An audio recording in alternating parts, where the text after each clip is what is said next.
Lord, unclench our fists, loose our jaw, open my lips, and my mouth shall proclaim your praise.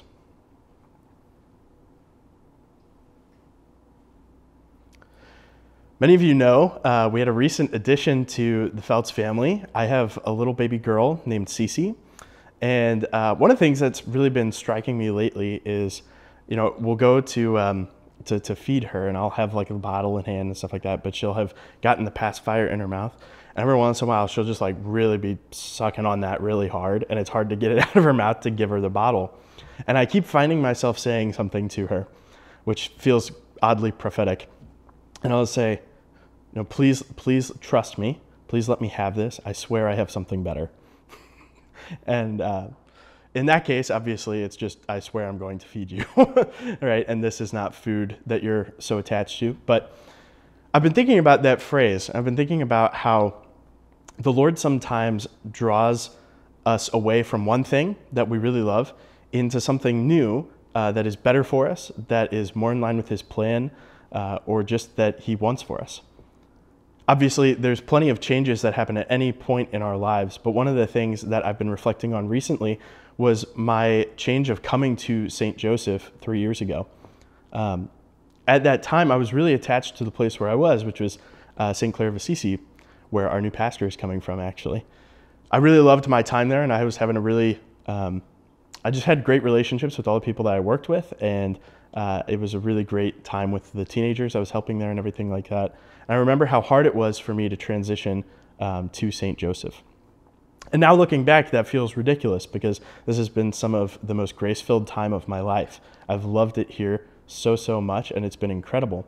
But I've been reflecting on that change because at that time, I was spending all these different holy hours and spiritual conversations just talking about how difficult of a change this was going to be. Even though I wanted it, and I knew it was right, and I knew it was what the Lord willed for me, I, on some level, didn't want to let go of that thing I was holding on to. And I think that's a really normal thing for us. I think sometimes we get so attached to something that the Lord has led us to that we just like have our claw marks in it, right? And we've just really been digging in with our hands.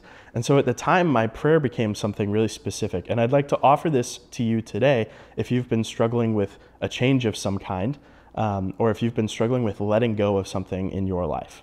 And that prayer is very simple. It was just, Lord, unclench my fists, loose my jaw, open my lips, and my mouth shall proclaim your praise. Obviously, the last part is from the invitatory from the Liturgy of the Hours. But Lord, unclench my fists. Okay, I'm like this. I want to hold everything with open hands.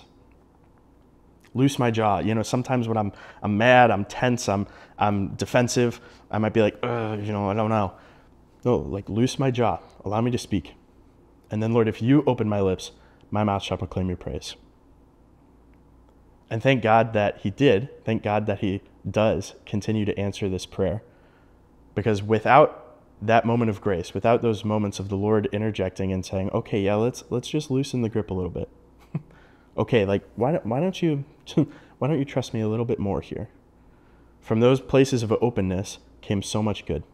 I'm so grateful. So if you're struggling with anything like that today, I would offer that prayer to you, and I would just offer my encouragement too, that while change can be difficult, while it can be really hard, while it's difficult to trust the Lord at some periods of time in our life, I think that grace really abounds in places of sacrifice.